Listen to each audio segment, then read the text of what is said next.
Welcome back to the Unanimous Decision Podcast. I'm your host, DPalm. Follow me on Blue Sky, Instagram, all the socials at DPalm66. Follow the show at UDPod. Follow the entire MTR network at, you guessed it, the MTR network. You found us. Don't you dare lose us. Subscribe on iTunes. Subscribe on Spotify. Subscribe everywhere you get your podcasts for free 99. You can also subscribe on YouTube.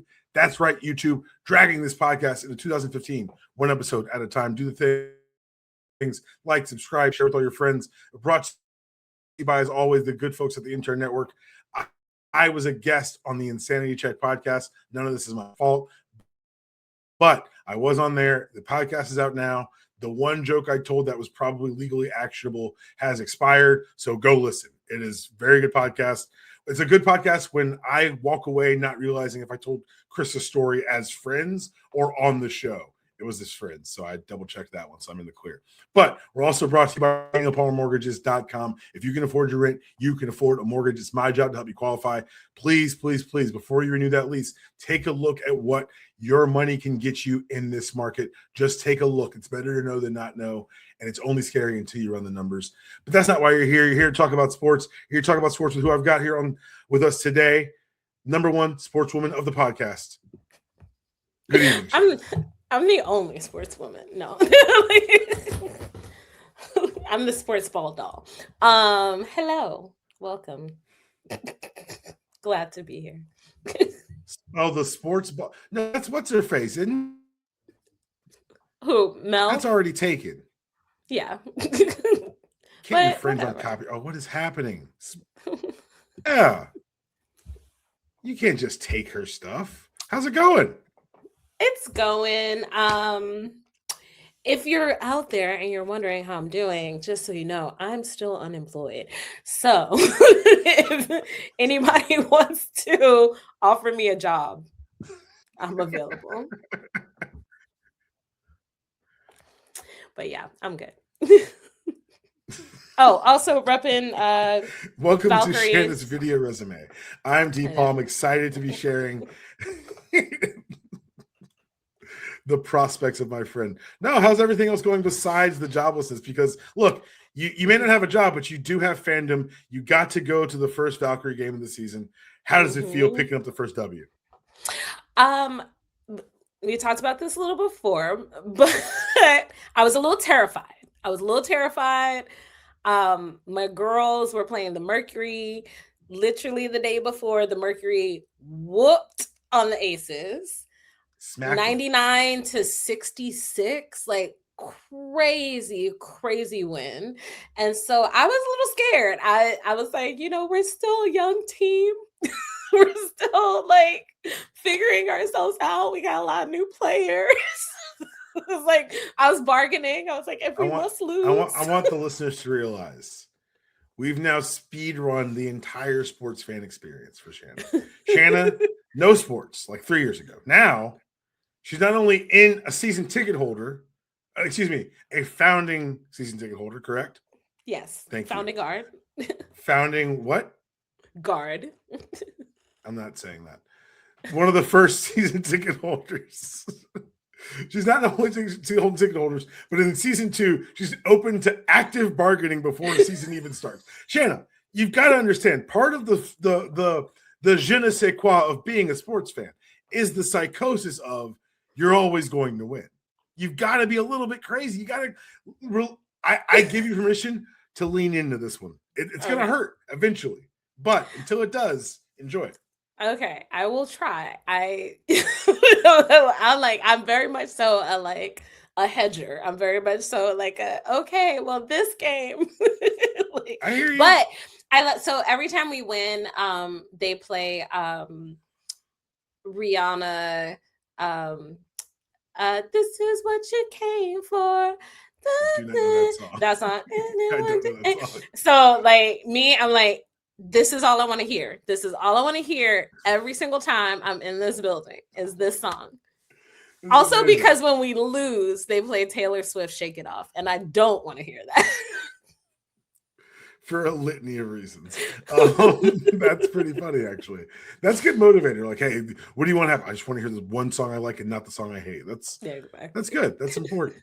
Well, let's talk about the WNBA season. It is here. We're going to eventually talk about the NBA playoffs and then talk about some of the things that are coming out in college football before we get out of here. But let's start with the WNBA season. It has started. Season ticket holder. What do you feel like with the growth of the league and kind of the new CBA? How do you kind of see this thing moving forward? Because I, for one, I enjoy sports when we're talking about the on-court action and not the boardroom bullshit. And so the fact that we're back on the floor is big for me. I know that, my squad's we could do what we're going to do. We got Angel Reese. I'm not here just to talk about the dream. What do you think is going to happen with the season? We saw the Aces get smacked, but as we talked about before the show, the Aces tend to start the season getting smacked. Yeah.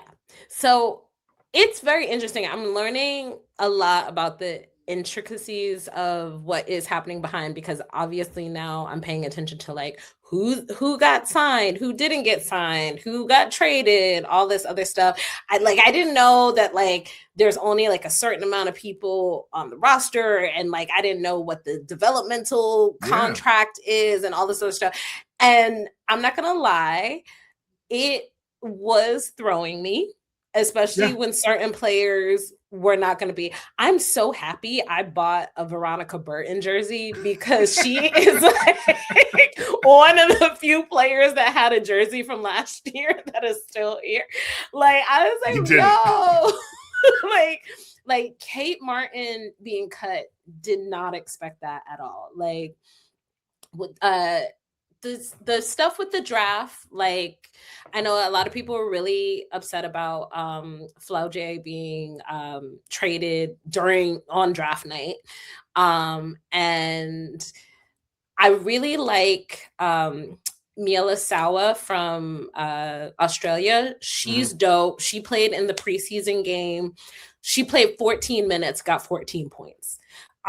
Just amazing. She was throwing up threes, but I didn't know. So like developmental contract is like you get paid like a stipend, and then you have like every time you get activated. Tryout.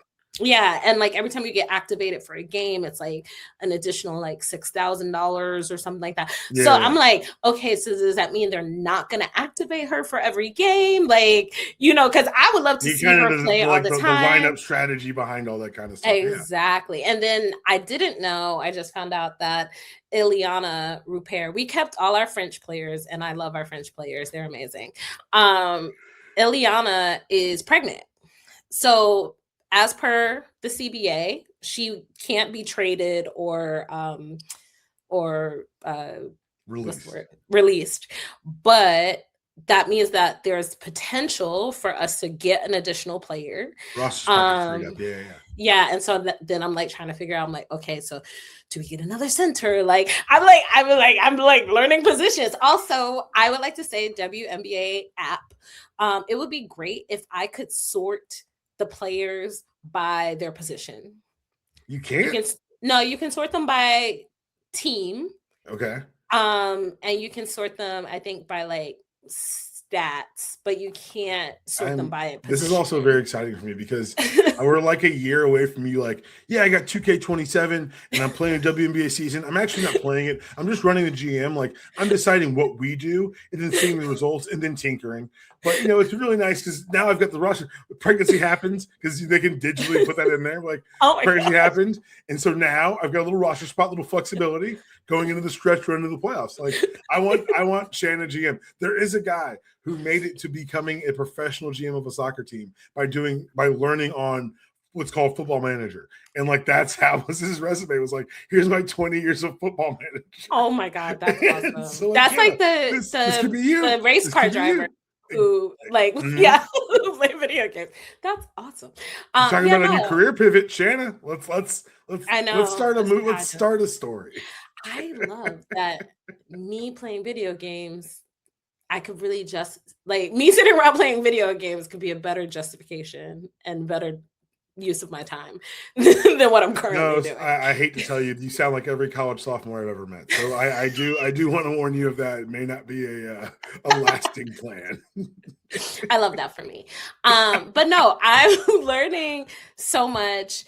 I'm also just trying to like trust the process. I'm like, a lot of people know a lot more about this game than I do. So Right on. I'm like trusting like Natalie Nakase's like expertise. I'm like, if she's letting go somebody, it's either because they have the people that they need to do well. And like, so I'm just, trust the process. This is the phase one of a sports fan. When they do something that you can consider betrayal is when you'll break. For me, it was when the Hawks traded Dominique Wilkins. I learned about sports that day. I was 9 years old. It changed it forever for me. And something like, happened to you. Life was changed. It was. The way I interacted with sports changed forever that day. I'm like, yeah, I don't.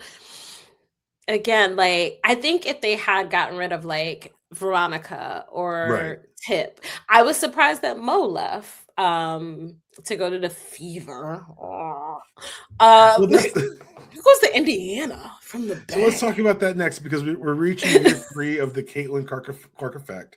Season 1, you weren't around for, but I'll let you know how it went. It was weird because she came in with this very important skill set, but she also came in undersized, and like because of the proximity to the college game, there's no like off season to get WNBA ready. But because of the way the media covered her, it felt more like, why are y'all being so mean to Caitlin? They've got to play nicer to her.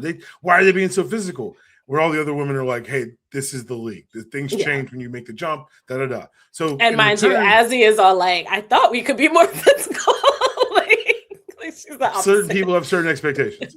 So year 2 rolls around. Caitlin Clark comes in. She is selling out arenas and because of great white hypeness, but also because she's very good at this basketball thing. She put on some weight. She bulked up a little bit and suffered a lot of injuries. I thought she was like, to the point, like I was like, oh shit, she looks physically ready to do what she needs to do on this court. Yeah. And there's always been like that trade-off in lots of sports where when you do bulk up, you're going to sacrifice some speeds, maybe flexibility, some of the things that she's doing coming off the screens. And what I think people underrate in today's game is the amount of stress you put on a body when you're doing the stop-start thing. And the speed with which you've got to decelerate, which I know isn't a word. Please don't. I don't give a shit. Don't. No, you're right. Decelerate. But it's the body doing that puts a lot of work on your tendons, and that's how you get injury. You're seeing it in the NBA as well. Do you think that this new year of Caitlin Clark could be kind of what was promised, or has this newer generation of talent that turned over so quickly maybe replace her in kind of zeitgeist? Or is it kind of a, here's your casuals and here's your diehards, you can tell the difference between who you cheer for? So what I'm gonna say is that I watched the Saturday game, where she did not score a 3 until the 3rd quarter. She was on fire a little bit for like the back half of the game,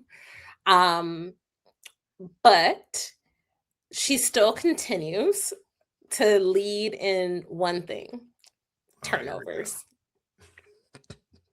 Just saying, Veronica Burton, whole game, no turnovers. So for me, the thing about Caitlin Clark and watching her early this year is this is a Fever team that got really good without Caitlin Clark last year. And so now I'm like, but the thing is, the gravity of her. I'm just going to say, I don't really love the Fever, not just because of Caitlin. I also don't really like Aaliyah. Like, they just seem like a team of a little bit, they're a little bullyish. I want you to and know, their fans are a little bullyish. Shanna and I have been friends for about 15 years now. Watching Shanna turn into a sports fan and like hit all the boxes. Like, I don't even know why I don't like them. I don't like the way they play and carry themselves. I don't like the way they do it. And so I don't like, you know what else I don't like? Aaliyah. And just like, it's just the ease with which you flowed into sports hate. I'm proud to call you friend. I do think that the interesting thing is going to be how Caitlin fits in, because on the one hand, they had a thing that works without her. On the other hand, the gravity of that talent alters everyone else's prospects. And the thing is, you can't not, like, I saw a lot of people being upset that Azzy didn't start. if Caitlyn doesn't start or play and she's not injured, everybody loses their mind as if like, I don't know.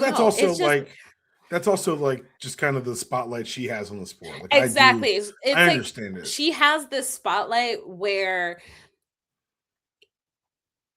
if I liked her, I would feel bad for her, but I don't like her, so I don't. I have nothing against the young lady. I do feel a little bad for her because like there's so much that happens. I'm like, no, she didn't ask for this. Exactly. There's so much to where I'm like, she didn't ask for it, but then there's also some things she does off court. I love it. I love you because you're just a sports fan.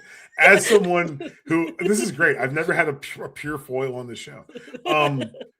As someone who always advocate athlete first, she's a 22-year-old girl trying to figure out her life in a spotlight that none of us would want to be in. Mm-hmm. And so, like, at that age, like, I'm glad we didn't have camera phones when I was 22. Like, let alone what she's having to juggle. So, like, don't get me started. So, I'm able to accept, because I don't have nothing against the young lady. Mm-hmm. I do think that the league has mishandled the way that the conversation's been allowed to exist around her.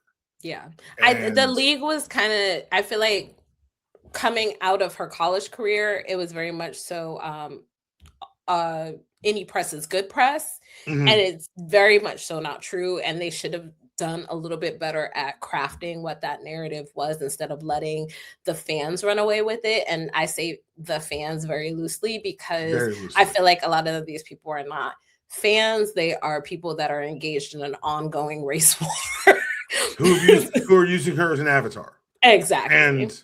And that's again, that's not her fault. I want to make that very clear. So I don't want to, like I'm saying, like that part is not her fault. Where I think it's her fault is like a lot of people have been saying this for 2+ years now.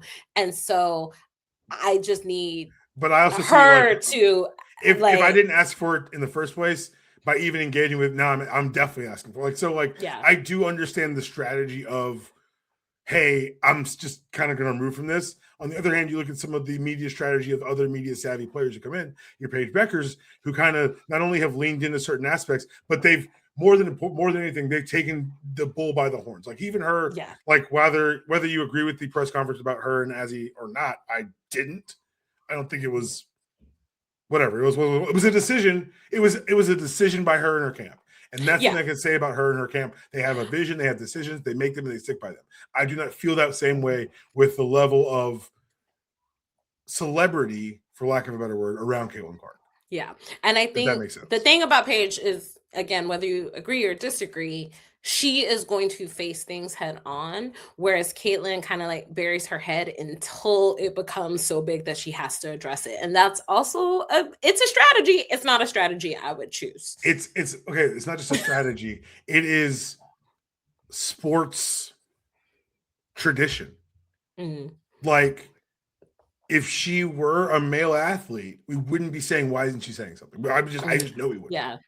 And so part of that is me like trying to play and I know it's not neutral because they're not the same. I understand that intellectually.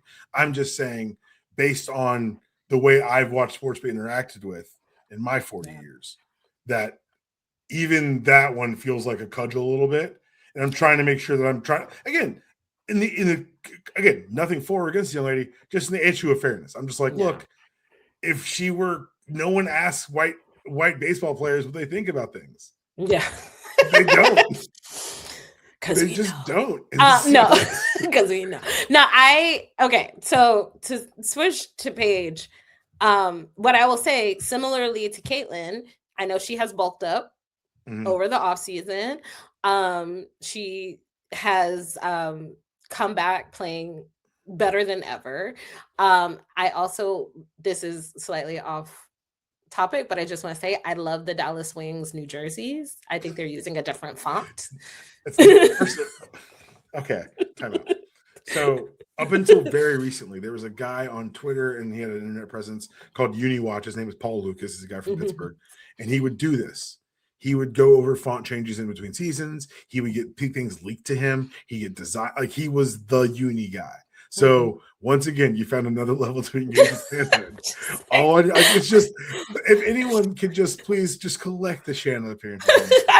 Just watch fanhood grow into it. Like this is honestly what I want to see out of my son. Because not once have you mentioned gambling. And so like, of course if I can get him to fall in love with sports this way, I'm like, we'll just watch Auntie Shanna's appearances on the podcast. That's how we're gonna build you into a sports fan. So fun. Like the thing about Paige that I always love watching is that she plays, in my opinion, like a street baller. It's like watching people I grew up just play on the court. Yeah. So it makes me happy to watch. There's a good chance, I'm trying my hardest, there's a good chance that our home games versus the Wings, I might be out of town. And I am trying to figure out, like, there is literally one night where they're playing the Wings and I fly out of town, and I'm trying to figure out if I can bring my suitcase to the game so I can see Paige live. And Shanna, then I've done that. Like, my friends were like, that sounds crazy. And I was like, but we have bad check. Like, it's sports. Thing. That's sports. Just tell them that's sports. That's sports. I once backed into some tickets for a Hawks playoff game. Horrible nosebleed seats, but guess what? LeBron James. Playoff LeBron. I'm going to see it. I'm going to go see it. I'm going to be in the building for playoff LeBron. The last Jordan game when he was with the Bulls, we were there because you just had to be there.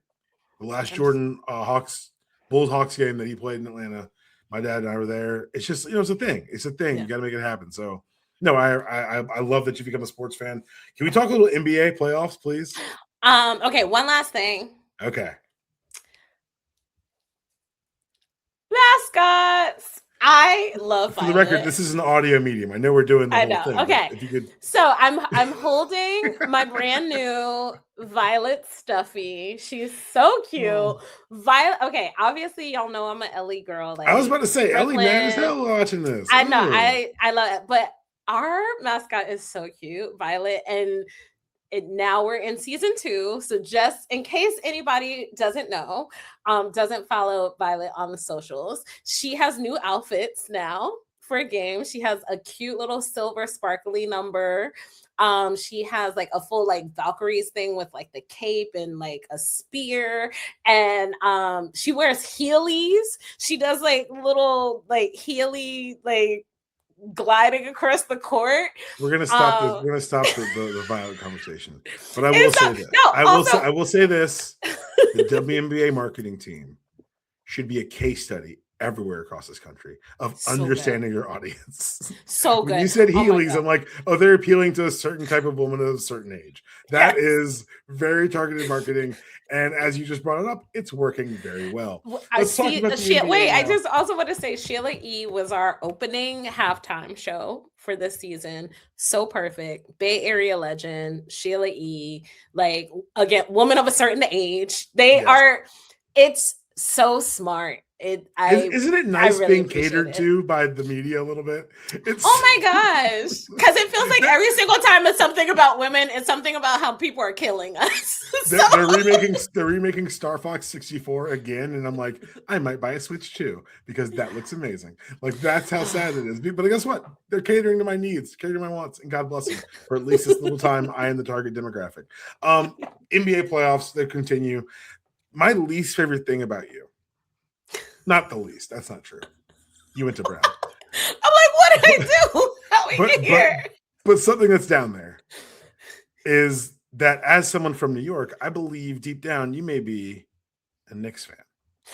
I to be quite honest, ask me when was the last time I watched the MNBA. Like,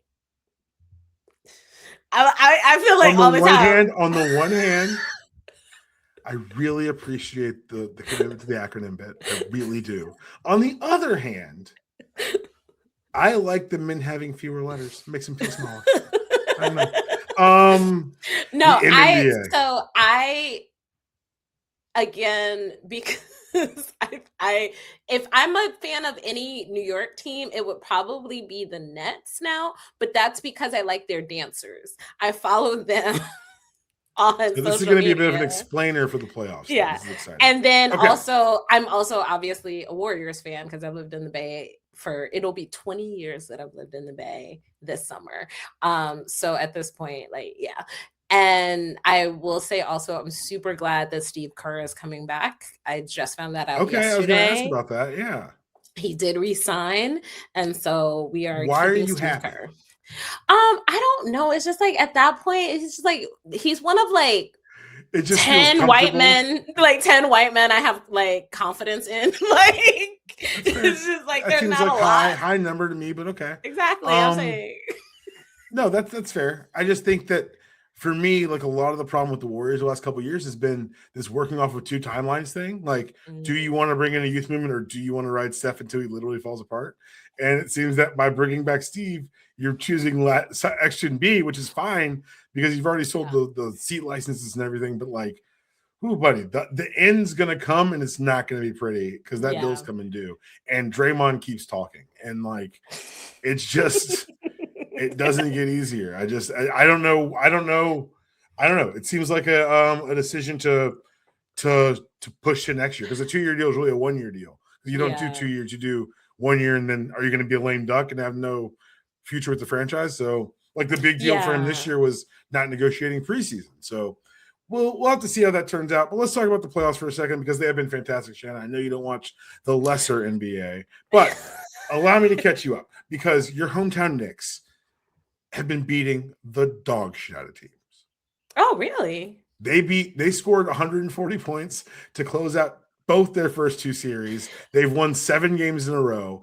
Ever since the Hawks won game 3 of round 1, whatever, they flipped a switch. They started playing through Cat in the high post, letting Brunson play off ball a little bit more, and it's been goddamn bananas. And your people have not handled it well. I'm not gonna lie. Not your people. My question is, what's going on that the scores are so high lately? It's a fantastic This is what question. I've noticed. Fantastic question. So, 2 things have happened kind of in concert. One, all these guys, it's the most talented NBA we've ever seen. Okay. So when we were growing up, there'd be 1 or 2 players like, oh, that guy just grabbed rebounds. That guy doesn't have a job in the NBA anymore. Everybody can shoot. Mm-hmm. Everybody can score. Oh, I just play defense. Then get off the court. If you just play D, you know what they started inventing a couple years ago? They call them D and 3 guys. All they do is play defense and hit spot up threes. Oh, wow. Okay. That's a skill set that can get you millions of dollars in the NBA. Klay Thompson we won't talk about that. Once upon a time, that walking PBS logo, I read the internet, that PBS logo dropped about 23 pointers and took about 6 dribbles. So, like, there are guys whose entire Hall of Fame career are being 3-and-D guys. So that's happened. But also, the pace of play has been moved up faster than it's ever been before. Teams are moving at a quicker pace. There are more possessions in a basketball game, and also the proliferation of the 3-pointer because they let private equity get into my sports and said, did you know 3 is more than 2? And so now, like, I believe it was last game when the Knicks closed out the Sixers, they hit the most 3.5 in playoff history. They hit 18 threes in the first half. Crazy. It's crazy. Yeah, like, because I noticed even with the WNBA, like, I feel like those first few games that we played, the scores would maybe break like 60, maybe 70. And like, even these like opening weekend games are all like, everybody's like 99. Like, that's a more talented league. Yeah. As you've seen, like, first round draft picks wash out, like this, that's the reason the league needs expansion, is because there's that bottlenecking of so much talent and players are playing longer. Mm-hmm. And so it's not like you're not getting out at 31, 32. Nah, man, like you're in your prime. And so like that's also changed some of the math on the women's game as well. Also happening in NBA, the Oklahoma City Thunder are about to sweep away LeBron James. It's happening right now as we speak. Anyone who listens to this podcast knows how I feel about LeBron James. I am a celebrator of LeBronica. And we don't get all 4 stanzas of LeBronica every year. But this year we got one beautiful one. And let's remember that, guys, because they're into a buzzsaw. Shanna, the Thunder they may not lose a title until 2031. Really? Who's on the Thunder right now? SGA, Shai Gilgeous-Alexander, and then a bunch of motherfuckers who you've never heard of who are excellent at basketball. Because their front office guy, Sam Presti, has finagled and stolen so many draft picks. They've got all the three best players are signed through 2031. Like, there's no worry about them leaving. That's crazy. They had a player play, I think it was 2 games ago. He hadn't played all season. He dropped 18 points and hit 4 threes. It's nuts. They just have waves of guys. And they're all like 12. And they all like oh, we love dressing wacky and playing video games. Like, it's going to become insufferable really quickly. And speaking of what's his name? Wemby, I heard, is like a huge Star Wars fan. I think that's so adorable. Everyone's a Star Wars fan, whether you know it or not. So we talked about the Thunder about to beat the Lakers. The Knicks have already finished their sweep. The Detroit Pistons are having a series with the Cavaliers. And Shanna, you know who James Harden is, right? The bearded guy? Yeah. Okay. Best meme ever. It makes me very happy that's who he is to you. That means a lot. It's been interesting because like he has been brought on to be like the third guy in Cleveland, but because of the way it's happened, like everyone's blaming things that are going wrong on him, which I think it's fitting because when you're known primarily as a meme, like it's really like you're not a winner, you're a memer. And let's talk about San Antonio, Minnesota, because you mentioned Wembanyama. Tell me what you know about Victor Wembanyama. Just interesting things you know. He's incredibly tall and skinny. True. He is like one of the first big things that he bought with his NBA check was the Lego Death Star set, which I learned from Wonga. And apparently he spent his like off season like doing martial arts and like traveling. Living with Shaolin monks. Yes. Full robes. We're talking like, yeah, the full thing, the full Megillah. So you know about the young man. He is very well read. He has opinions about things. They asked him about, he spoke eloquently about when Rachel Good was, the young lady was murdered in Minneapolis. He was able to articulate things that are beyond his years and that we don't generally see from athletes this day and age. Last game, he was getting a rebound. And he threw an elbow behind him to not Shannon, do you have Google in front of you? Can you Google this really quickly? Will you Google Wemby elbow? I'll wait while you look. I'm just kind of describing it to the audience. So for those of you who haven't seen it, first of all, weird. This is a sports show. Why are you listening? But if you haven't seen it, Victor Wembanyama has the ball. He's fighting off people coming after him, and he throws it looks really bad in slow motion, but he throws a very, very direct elbow into the neck of Naz Reid. Reid goes down. Wemby gets ejected for a flagrant 2. Now, Shanna, I don't advocate hitting people. I'm a man of peace. However, sometimes you got a skinny man must send a message, and he did. Not a skinny man. Look, they was trying him. They've been trying him all, and that's honestly how you have to play. And you have to physically try him because otherwise he can dunk by tiptoeing. Like it's not fair. He's broken kind of the geometrics of the geometry of basketball. I acquiesce all those points. However, you ain't going to just beat me up and not be at least a little bit afraid. And Shannon, did you see the elbow? Have you seen it now? I didn't want to because of volume, but I read an article very quickly about this, and everybody's like, "Yikes!" It looks worse than it is because when you're that tall and every elbow is thrown down. If he wasn't 7'4", that elbow's in the chest. It's a flagrant one. He's playing the game, and the Spurs probably win. But it wasn't. He is 7'4", and he threw a kung fu ass elbow into that man's neck. And he studied with Shaolin monks, so he was everyone's acting like it's the worst thing that's ever happened. Wow. Shanna, I could not have been laughing harder all day about this shit. It's ridiculous. He seems like a sweetheart, so I'm gonna go with. Sometimes you gotta pop out a show. Sometimes you gotta pop out a show. Clip going around, and I'm not even gonna let you look for this. He's sitting down on the bench, and he's asking one of his teammates a question, and he can't hear him. So he reaches up and pulls the man closer by his neck from a seated position.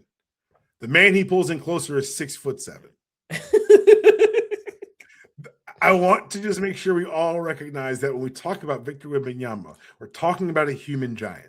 We're talking about a supersized person who should not be doing the things that he's doing.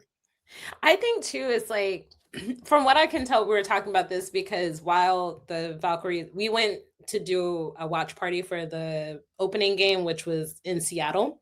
Okay. And it was awesome spot. We've done a few watch parties there. It was hilarious to me because like every TV was WNBA except for one that was playing the playoffs.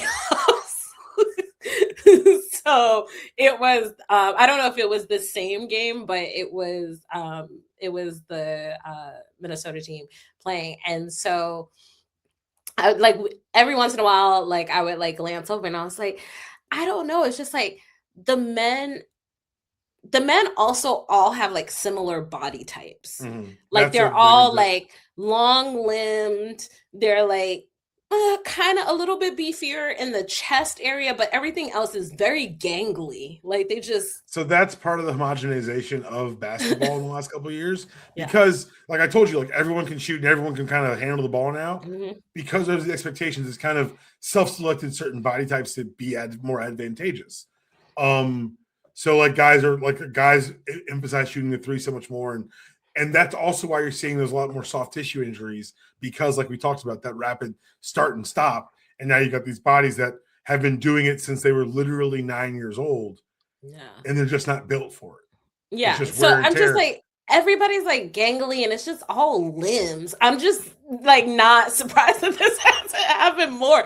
Like, you know, like with women's basketball, there's so many body types. Yeah. Like it's how men's basketball used to be. Yeah. Like Brittany Griner is like so different from Kate Martin. Like they're like opposite ends of the spectrum. Like Carla Lake. The same sport. Exactly. Like Carla Lake. I always used to be like, whenever she would like fall or get pushed or whatever, I'm like, she's just a little baby, leave her alone. Like, but then also you have like little people like Kelsey Plum who will actually slit your throat. So like the size thing doesn't tell you anything either. So I'm just saying, like he's probably one of the few outliers, like you said, like in the fact that he's 7'4", like, and just like a gangly and he can shoot threes. He went 5 for 7 against the Minnesota team on Friday night. I couldn't remember their name. It's the Timberwolves. Well, I want to talk about one more WNBA thing before we wrap everything up. I got 2 more topics I really want to hit with you. One is, I don't even know how to frame it, and I feel weird even saying it because we're in this era where like news and opinions and people are saying can be like 2 or 3 tweets. But I did see some back and forth from people who I kind of trust about the WNBA players attending the Met Gala. Oh. And so for those who don't know, the only thing I saw was like, oh, look at how awesome they look. Well, so now it's okay, great, good. I'm glad that's what you saw. Yeah. What I saw was kind of the backlash to the front lash, which was, hey, I thought these women were standing for X, Y, and Z. How can they this Bezos fest and all the criticisms of the Met Gala exist? But Shanna, I tell you this is the way I approach it. If I see a white person driving a Tesla, I'm judging that person. Oh, I have a bumper sticker. I had it before and it was crazy. No, you didn't, because you trusted a white South African without any questions. You should have asked one question. White South African? Huh? And then it would have revealed itself. So this whole like, we didn't know he was crazy, ask a nigga. We all knew he was crazy. Because stay woke means keep your head in the swivel. That's what we do. But I digress. Shanna, I ask you. I judge these people. If you drive a Tesla and you are white, I judge you because this shows how little you're willing to do. I couldn't sell my car at a loss, which is what you'd have to do now because they are effectively worthless. Mm-hmm. If you wouldn't sell your car at a loss to not support this Nazi, why would I believe you'd do anything for my liberation? Conversely, Shanna, when I see a black person driving a Tesla, you know what I say?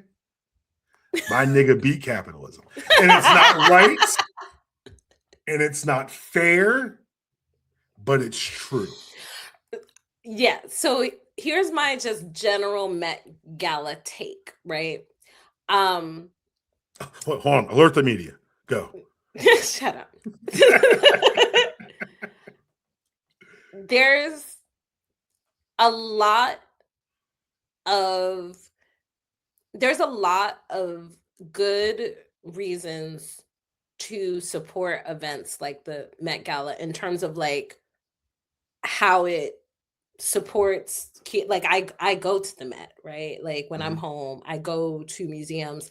I was just in 2 foreign countries where museums are for the most part free, like, and I'm all about like museums and accessibility. And yes, I think the rich people should spend, and if we have to give them a fancy party in order for them to spend their money, right, for museums to be free, fine, have your fancy party.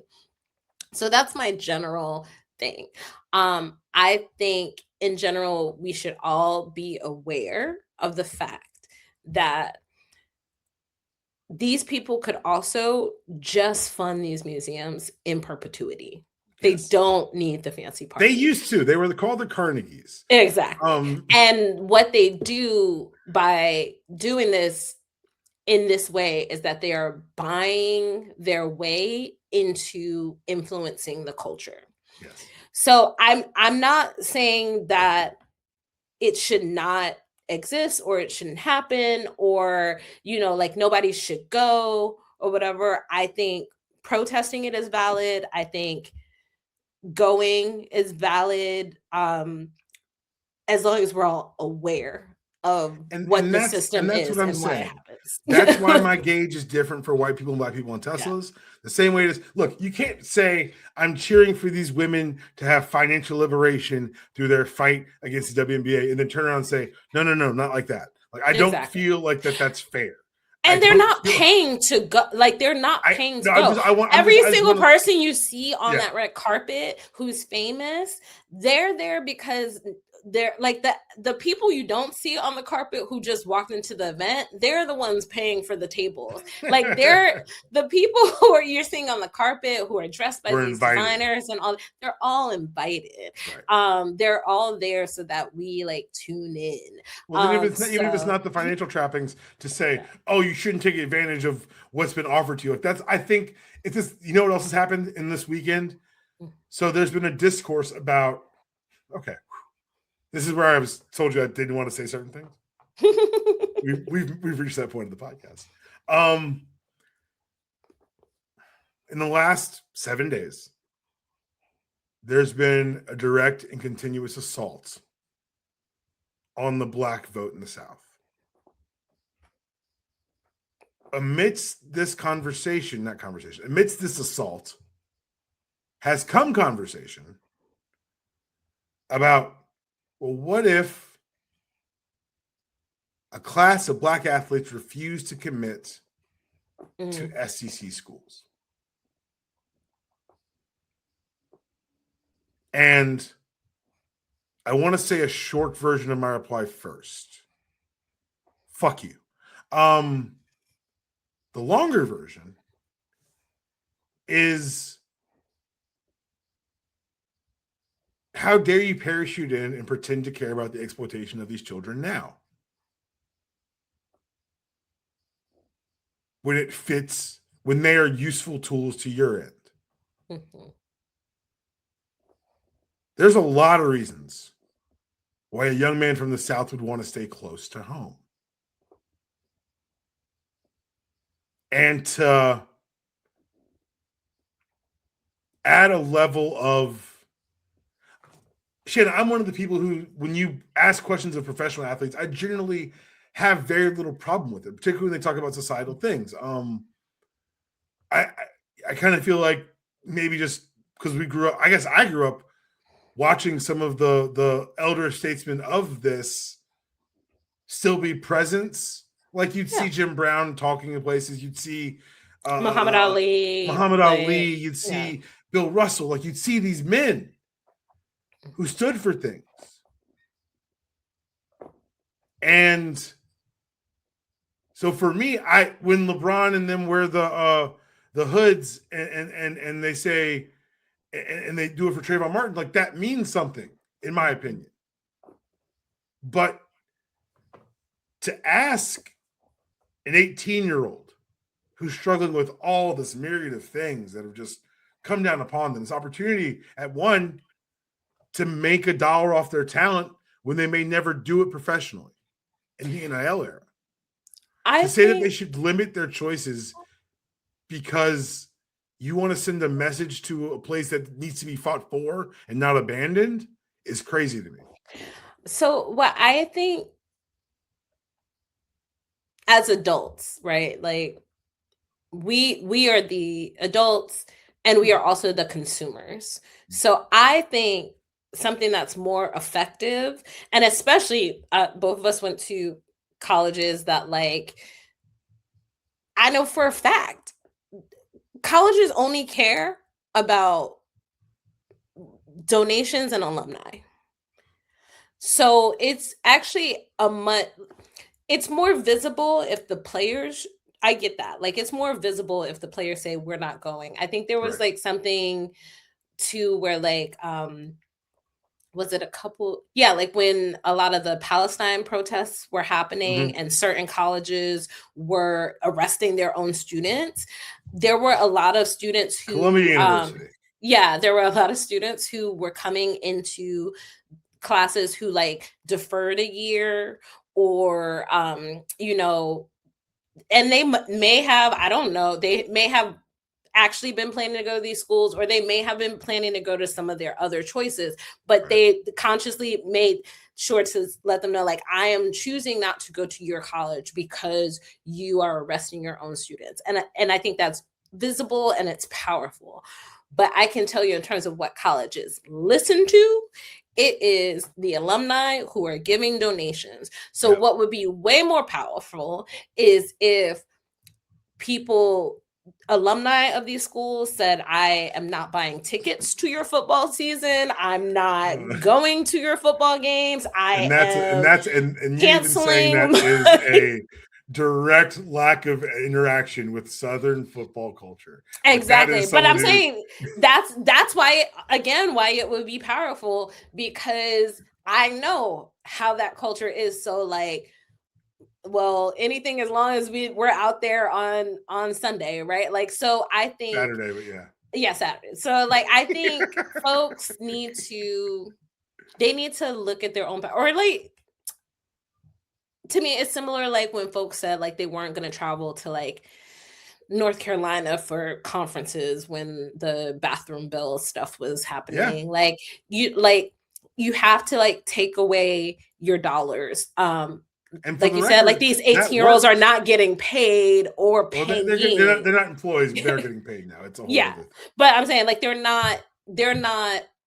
A lot of them are on scholarships. They're not paying to the school directly. Like the school is essentially paying for them a lot of the time. So it's like to expect them Shanna, to it's like not scholarships anymore. They're making millions of dollars. Yeah. Like it's not books, and it's not most kids, but there are outlier cases of kids making that kind of money.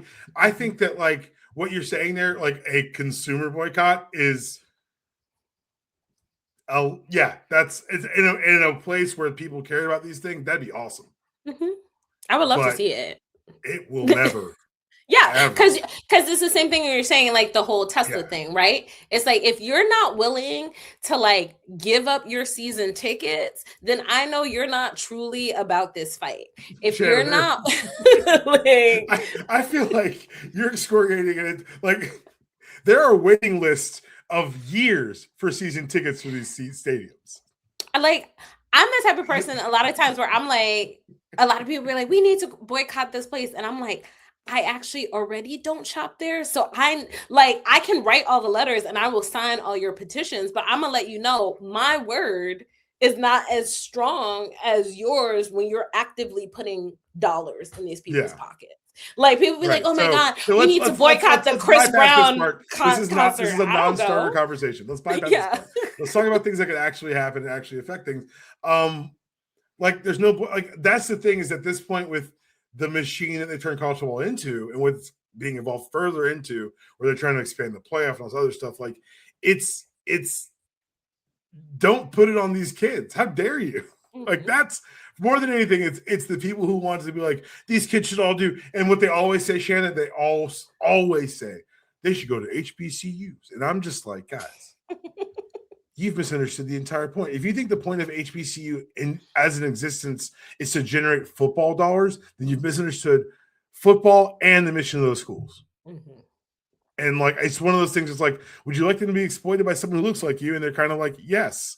And I'm like, wait, what? And so it's just a level of disconnect that I didn't know we could even achieve. It's truly, truly remarkable. Shanna, I'm going to let you go. This has been awesome. Thank you for coming and talking to me. Oh, is there any, I hate to ask, any heated rivalry updates that we should let the listeners know about? I mean, our boys were at the Met Gala since we talked and they don't like you guys doing that either way. I did say that. I read that. They don't like you guys doing that, so how about you guys cut that out? Respect what? Everyone's a little bit. What? Calling them our boys? What? The whole thing. You know exactly what I'm talking about. They don't like it. Cut it out. I don't know what you're talking about. If you're in the Bay Area, I am doing a heated rivalry skate night at the Oakland Ice Center on May 22nd. A link to tickets is in my bio on Instagram. I feel terrified to ask, what does a heated rivalry skate night entail? He said, regretting asking it immediately. There's going to be a DJ. We're going to play songs from the show. I'm getting a party room, and we're going to have like lots of like goodies and snacks and giveaways and things. What do you, again, regretting immediately asking the question, what kind of goodies and snacks and giveaways, Shanna? I mean, there's going to be some like special surprises, so I don't want to give anything away. But I don't know what you're talking about. I don't know. I don't know who my target audience is. It's not this specific subsection of people in the Bay Area. I could guarantee goddamn to that. I have some heated rivalry related merchandise. I'm gonna do some of it is like official merchandise. I'm gonna do a raffle for like a full goodie bag. And actually one of the attendees has put together like a photo book.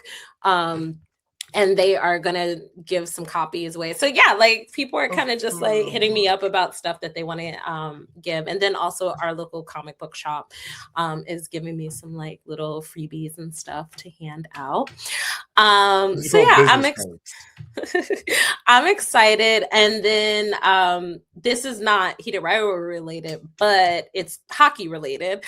Okay. There is lots of strong rumors that we are going to get a women's hockey team to go along with the Sharks here. And I'm super excited about that because if that is the case, I will go to a lot more hockey games. I did go to my first hockey game about a month ago. It was awesome. I definitely want to go to more hockey games. So if you're someone who didn't watch Heated Rivalry, don't worry, I did it for you. You can find that podcast in the archives. I will say this. You may think it's going to be a recitation on masculinity, on a sportsmanship, on what athletes actually mean. It's just smut. No, it's not. It's just smut. It's sweetness. It's sweet smut, but it's just smut. It's sweetness. Like, don't go in with any sort of expectation of literary it's sweetness. Anything.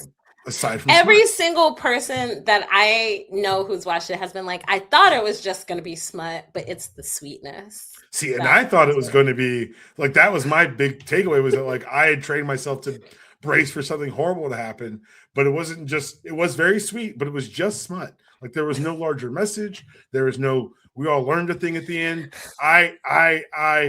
Yeah. I'm glad you and that love conquers all. Fallen in love with this. It is hilarious to me. That Shanna, thank you so much for coming on. Do you have any upcoming podcast projects you want to talk Nothing in particular right now, but according to you, I need to get to recording. So I will be figuring that out ASAP. Thank you. That's all I ask. Ladies and gentlemen, thank you for joining us. Another Unanimous Decision podcast is in the books. We'll be back on Friday with another edition of Felder Friday. Make sure you check out all the offerings over at the MTR Network. Make sure you follow me on Blue Sky, Instagram, all the socials at DPalm66. Follow the show at UDPod. Follow the show on YouTube at UDPod66. That was your show. There is no outro. See you guys later this week.